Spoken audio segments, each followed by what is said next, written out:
खैरियत होंगे और अच्छे से होंगे। आज की जो मेरी वीडियोस में बात करने वाले हैं फीट के बारे में। ये जो फीट है ये बर्ड्स के फीट हैं। तो बर्ड में जो फीट पाए जाते हैं, उनके जो पैर के पंजे होते हैं, उनके टाइप्स क्या होते हैं, कौन कौन टाइप्स के पाए जाते हैं, या उनका वर्ग क्या होता है, या उसमें टोज कितने होते हैं, इस बारे में हम जानेंगे। तो इस वीडियो को हम बहुत जल्दी स्टार्ट करते हैं।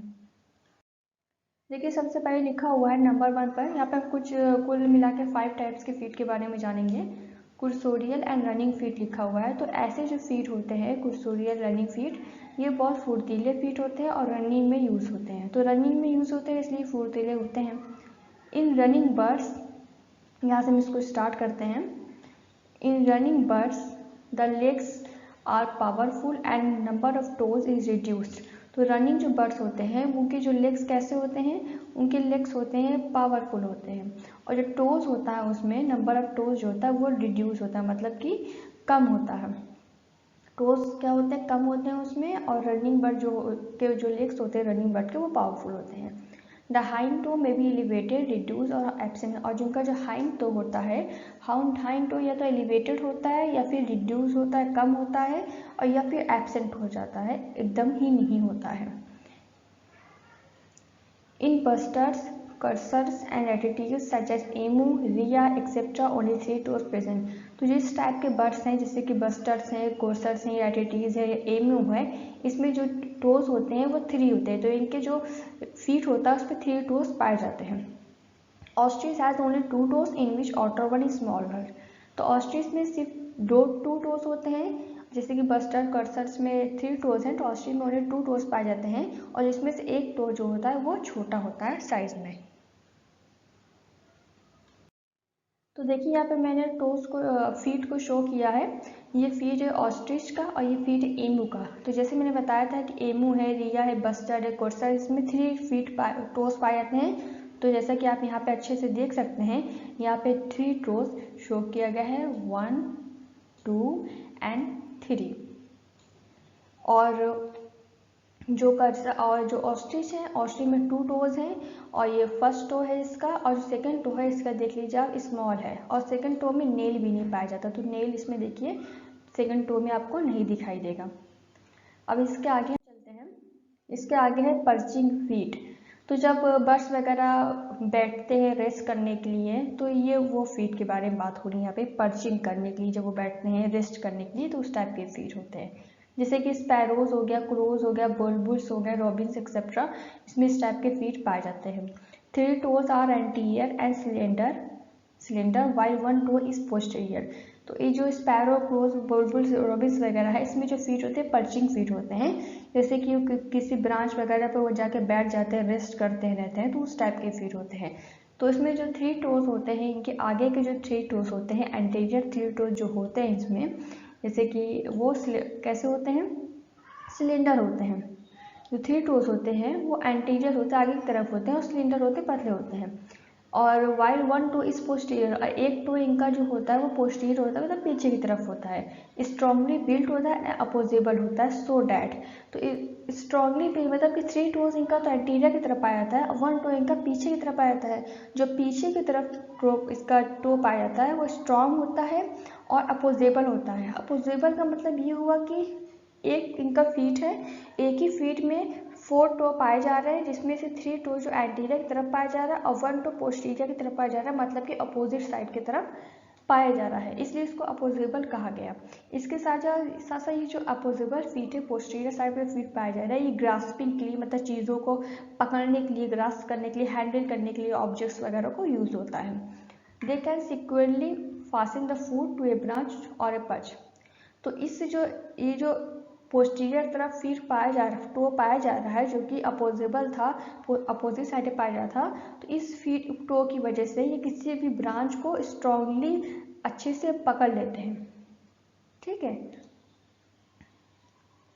इसके आगे हम देखेंगे, जैसे कि पर्चिंग फीट के बारे में मैंने आपको बताया, 3 toe anterior, 1 toe posterior. Posterior वाला टो को अपोजेबल कहा गया क्योंकि अपोजिट साइड पाया जाता था, और ये चीज़ों को अच्छे से पकड़ने के लिए, हैंडल करने में यूज होता है। तो यहाँ पे मैंने फीट शो किया गया है, जैसे कि इसमें आप अच्छे से देख सकते हैं कि 3 टो आगे की तरफ पाया गया है, ये 1 टो हो गया, ये सेकेंड, ये और ये 3 टो देख ली आगे तरफ पाया गया, अब 1 टो इसका अपोजिट साइड पे पाया गया है। इस चारों टो एक ही फीट में है लेकिन 3 टो आगे की तरफ पाया गया, अब 1 टो अपोजिट साइड पे पाया गया, इसलिए इसको अपोजिबल कहा गया। और चीज़ को हैंडल करने के लिए ऑब्जेक्ट्स वगैरह को ये यूज़ होता है, अपोजिट साइड वाले टो पाया जाता है। इसके आगे हम बढ़ेंगे तो लिखा है क्लाइंबिंग फीट, मतलब कि क्लाइंब करने के लिए यूज़ होगा, चढ़ने के लिए। In parrots and woodpeckers the feet are use as grasping organ and specially adapted for climbing vertical surfaces.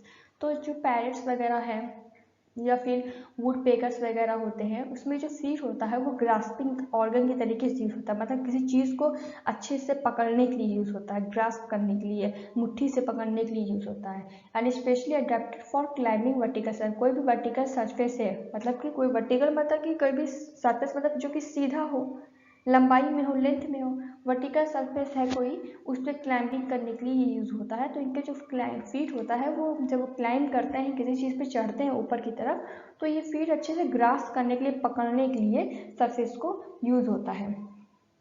The second and third toes point in front while the first and fourth toes point backwards. तो इनके जो feet में जो to पाया जाता है उसमें जो सेकेंड एंड थर्ड टो होता है, उसमें जो सेकेंड एंड थर्ड टो रहेगा वो आगे की तरफ रहेगा, फ्रंट पे रहेगा, और फर्स्ट एंड फोर्थ टो रहेगा पॉइंट बैकवर्ड, पीछे की तरफ। तो सेकेंड और थर्ड टो फ्रंट पे रहेगा और फर्स्ट एंड फोर्थ बैकवर्ड पे रहेगा। तो यहाँ पर हम देख सकते हैं, मैंने बताया कि second and third toe first पे रहे, आगे की तरफ रहेगा, और देखिए और फोर्थ एंड फर्स्ट टो जो रहेगा वो बैकवर्ड की तरफ रहेगा। तो जैसे कि आप फिगर में इसको आप देख सकते हैं, इस तरीके से इनका फीट होता है।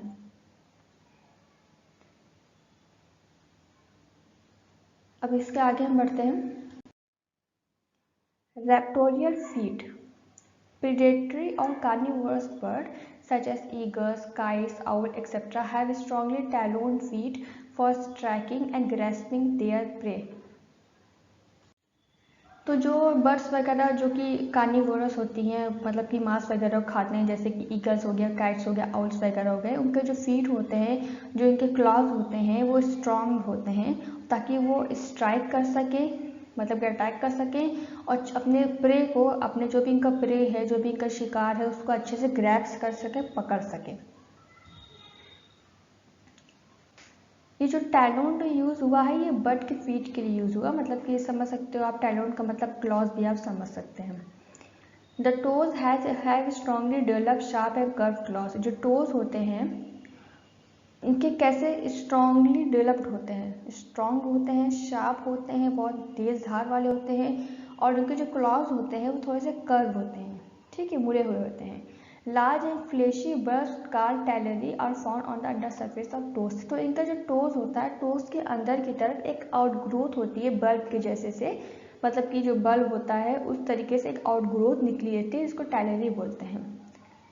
तो यहाँ से फिगर से हम समझ सकते हैं, देखिए इनके हमने बताया था कि इनका जो क्लॉज होता है वो स्ट्रॉन्ग होता है, स्ट्रॉन्ग बिल्ड होता है और कर्व होता है। तो देख लीजिए इनका कैसा कर्व है, ताकि ये किसी भी चीज़ को, अपने प्रे को अच्छे से ग्रैब्स कर सके, पकड़ सके, स्ट्राइक कर सके। और देखिए इनके जो टो है, टो के अंदर ये देखिए बल्ब के तरीके से आपको नज़र आ रहा होगा, ये बल्ब के तरीके से ये निकला हुआ है, इसी को टैलरी कहा गया है। ये जो निकले हुए हैं अंदर तरफ बल्ब के तरीके से, इसी को टैलरी कहा गया है। शार्प होते हैं, ये पॉइंटेड होते हैं। इसके बाद हम देखेंगे स्क्रैचिंग फीट, इस जो स्क्रैच करने के लिए यूज होता है। The feet of fowls, quails एक्सेप्टा are stout with strongly developed claws and well adapted for running as well as scratching the earth. तो जो फोल्स, क्वेल्स के वगैरह के जो फीट होते हैं वो स्ट्रांग होते हैं, और उनके जो क्लॉज होते हैं वो स्ट्रांग होते हैं, वेल डेवलप्ड होते हैं रनिंग करने के लिए। इसके साथ साथ अर्थ को, मतलब ज़मीन को स्क्रैच करने के लिए भी ये यूज़ होते हैं। The foot of male bird is usually provided with a pointed bony spur for offense and defense। तो जो फूट होता है मेल बर्ड का, उसमें स्पर पाए जाते हैं, बोनी स्पर पाए जाते हैं, ऑफेंस के लिए, डिफेंस के लिए, मतलब कि रक्षा, अपनी रक्षा के लिए, अपनी रक्षा करने के लिए वो बोन इस पर होते हैं, पॉइंटेड होते हैं, ये निकले हुए होते हैं इनके पैर के पास से। इसको मैं आपको फिगर में शो करूँगी तो समझ में आ जाएगा कि बोनी स्पर किसको कहा गया है, जो मेल फूट होता है उस पर। तो देखिए ये एक फोल का मैंने फीट का फिगर शो किया गया है, आप इनका फीट देख सकते हैं। और देखिए यहाँ पे ये जो निकला हुआ है ये, इसी को बोनी स्पर कहा गया है, इसी को बोनी स्पर कहा गया है, जिसको ये यूज़ करते हैं ऑफेंस के लिए, डिफेंस वगैरह के लिए ये यूज़ करते हैं। तो ये वीडियो मेरी कंप्लीट हो गई है, आई होप आपको पसंद आई होगी। अगर पसंद आए तो चैनल को सब्सक्राइब करें एंड वीडियो को लाइक शेयर एंड कमेंट करें, और प्लीज़ बेल आइकन दबाना मत भूलिएगा, क्योंकि आप बेल आइकन दबाएंगे तभी आपको मेरी वीडियोज़ की नोटिफिकेशन अच्छे से मिल सकेगी। And thank you.